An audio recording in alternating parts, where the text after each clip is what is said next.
સુછિદ્રમાયનુ સમા બ્રહ્માંડ કોટી ફરે. માયા કાળ રવિ શશી સુરગનો આજ્ઞાનલોપેક્ષના એવાય અક્ષરધામનાય અધિપતિ શ્રી સ્વામિનારાયણ. વાણી અમૃતથી ભરી મધુસમી સંજીવની લોકમાં દ્રષ્ટિમાં ભરી દિવ્યતા નિરખતા સુદિવ્ય ભક્તો બધા. હૈયે હેત ભર્યું મીઠું જનની સુને હાસ્ય મુખે વશું દેશી જ્ઞાન યોગી રાજ ગુરુને નિત્ય નમો.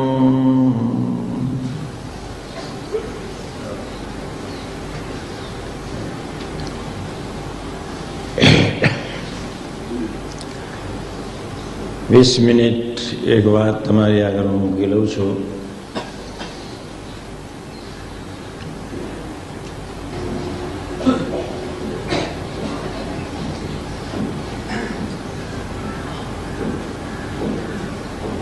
અંતરથી ખૂબ વિચારજો.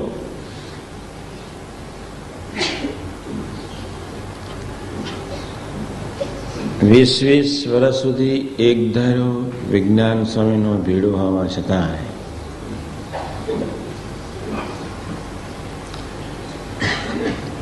જેના હૃદયનું હાસ્ય મુખારવિંદનું હાસ્ય અને વાણીમાં કોઈ ફેર પડ્યો નથી.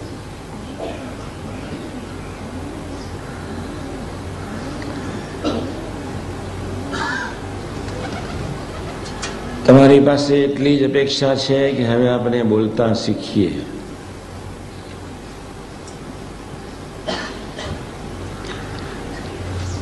બીજી કોઈ પણ વ્યક્તિ બોલતા શીખે કે ન શીખે, હું શીખું.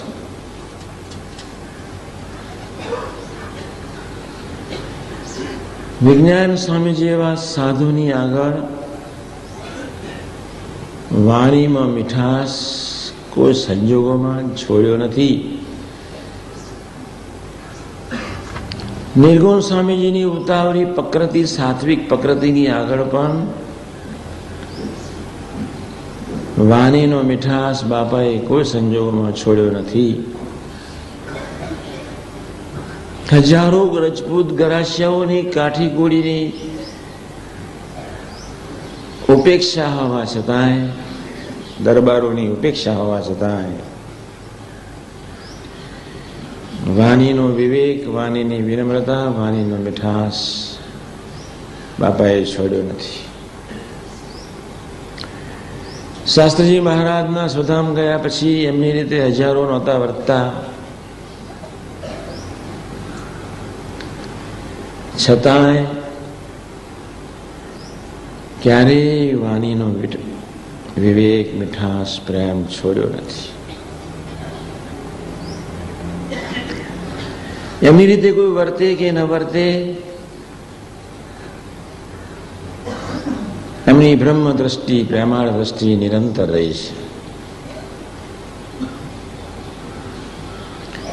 600 કરોડની જનતામાં બહુ ઓછા માણસોને બોલતા આવડતું હશે. દરેક વ્યક્તિ ગધેડાની જેમ લવરેજ કરી રહ્યા છે.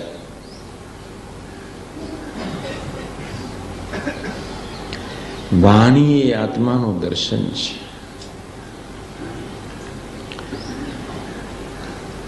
જો આપણે અંતરથી સ્વામીજીની વાણીનો જો ખરેખર અંતરથી ગુણ લઈશું, ક્યાં આપણે ક્ષુદ્ર માનવ જંતુ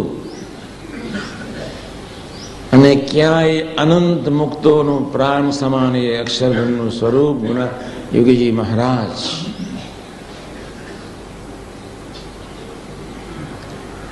જેને લઈને જળ અને ચેતન બંને ચેતન એવું ભવ્ય સ્વરૂપ, પણ કોઈ દિવસ ક્યારેય વિવેક, જેનામાં મહારાજ સાંગોપાંગ સર્વાંગી સર્વોપરી રીતે સંપૂર્ણપણે વિલસે વિચરણ કરે એવા પુરુષ ક્યારેય વાણીથી નપાસ થયા નથી. જેના સેંકડો પ્રસંગોની આપણને ખબર છે. સ્વધામ ગમન દિનના મંગલકારી શુભ દિવસે કઈક ઋણ વાળવા માટે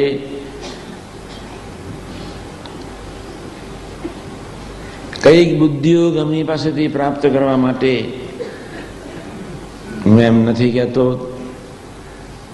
તમે આજે ને આજે તમારી વાણીને પોઝિટિવ બનાવો, વિવેકી બનાવો, વિનમ્ર બનાવો. પણ જ્યારે તમે નપાસ થાવ ત્યારે તમારા અંતરના ઉડાનમાંથી રડીને પ્રાર્થના થવી જોઈએ. અને પ્રાર્થના દિલથી ન થાય તો સમજી લેજો તમે સાધનાના માર્ગે ચાલ્યા નથી. દિલ્હી બહુ દૂર છે.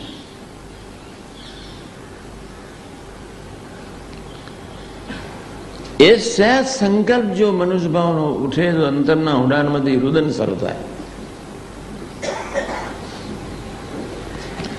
એવા કેટલાય સાધકો તૈયાર થઈ રહ્યા છે.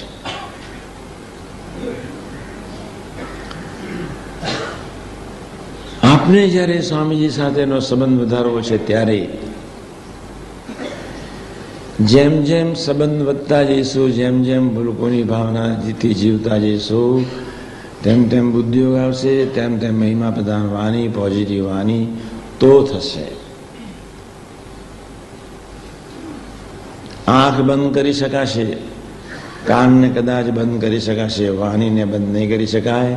છતાં વાણીમાં હંમેશા અહંતા, રાશિ અહંતા અનંત પ્રકારની, તામસી અહંતા અનંત પ્રકારની અને સાત્વિક અહંતા અનંત પ્રકારની એક યા બીજી રીતે ટપકતી જ હોય છે. આપણે બધા જયારે યુવકો, કાર્યકર્તાઓ જ્યારે જેની કંઈક જવાબદારી છે એવા જયારે પાત્રો અહીં ભેગા થયા છે ત્યારે જેને 5-25 માણસોની સાથે હિત કરવાનો છે, સંબંધ કરવાનો છે, ગોષ્ઠી કરવાની છે, એવા સેવકો જયારે અહીં ભેગા થયા છે ત્યારે આપણી વાણી મહિમા પ્રધાન હોવી જોઈએ. આપણી વાણી પોઝિટિવ હોવી જોઈએ. ખૂબ વિવેકી, વાણી અમૃતથી ભરી બધું સમી. વર્ષોથી એ શ્લોકને બોલીએ છીએ.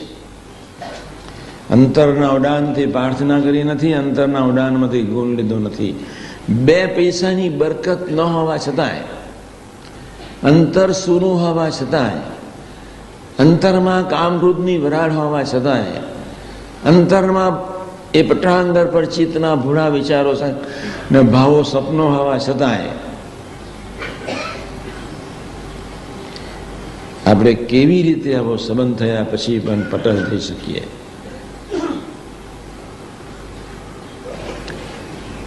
બે પૈસાની કિંચિત બરકત ન હોવા છતાંય આપણે આપણી પોતાની અદા, સ્વભાવ, પ્રકૃતિ યથાવત રાખીએ છીએ. જગત બદલાય કે ન બદલાય, બાજુનો મિત્ર બદલાય કે ન બદલાય, તમારી વાણી બદલાવી જોઈએ. મીન્સ પોઝિટિવ થવી જોઈએ, મીન્સ સંબંધવાળી થવી જોઈએ, મીન્સ મહિમા પ્રધાન થવી જોઈએ. આ એક જ પકડી રાખશો તો અનંત ગુણ આવશે. ત્યાં આગળ બાપાના બધા ગુણાતીત પુરુષોથી મળીને અત્યાર સુધી ગુણાતીતથી મળીને બધા જ ગુણાતીત પુરુષોની વાણીના મીઠાશના, વિવેકના બધા પ્રસંગો આપણે ખરેખર વિચારીએ. કોઈ બીજી મોટી વાત નથી કરવી, આ તો બહુ સામાન્ય વાત કરું છું, છતાં સામાન્ય છે. આપણે આપણા અહમને ઓળખીએ. ગુણાતીત પુરુષોના એક જીવન અને કાર્યને સમજીએ.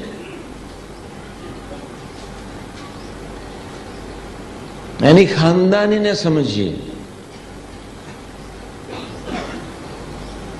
કોક વિચાર કરીએ કે આપણામાં 2 પૈસાની બરકત નથી. અમારા અમે બધા યુવકો સ્વામીજી સાથે ફરતા, બાપ રે બાપ, કેટલાના ગોટાળા કેટલાય પ્રકારના હોય, પણ એનો પ્રેમ એક ધાર્યો ક્યારેય ઓછો થવા દીધો નથી. જેની વાણીને પોઝિટિવ, જેની વાણી જ પોઝિટિવ નથી, કેવળ પોઝિટિવ નથી, એના હૃદયની વિશે કિંચિત નિષ્ઠા નથી, મહિમા નથી. એને ગુણાતીત પુરુષોના જીવનનો કોઈ વિચાર કર્યો નથી. ભરપૂર સ્વરૂપ, સંપૂર્ણ સ્વરૂપ, આટલું સહન કરીને ગયું સ્વરૂપ. મીઠાશ નથી ગઈ, હળવાશ નથી ગઈ, પ્રેમ નથી ઓછો થયો. આપણી રીતે કોઈ ન વર્તે, આપણા ગમતામાં કોઈ ન વર્તે, આપણને કોઈ પદાર્થ જોઈતો એને ન મળે,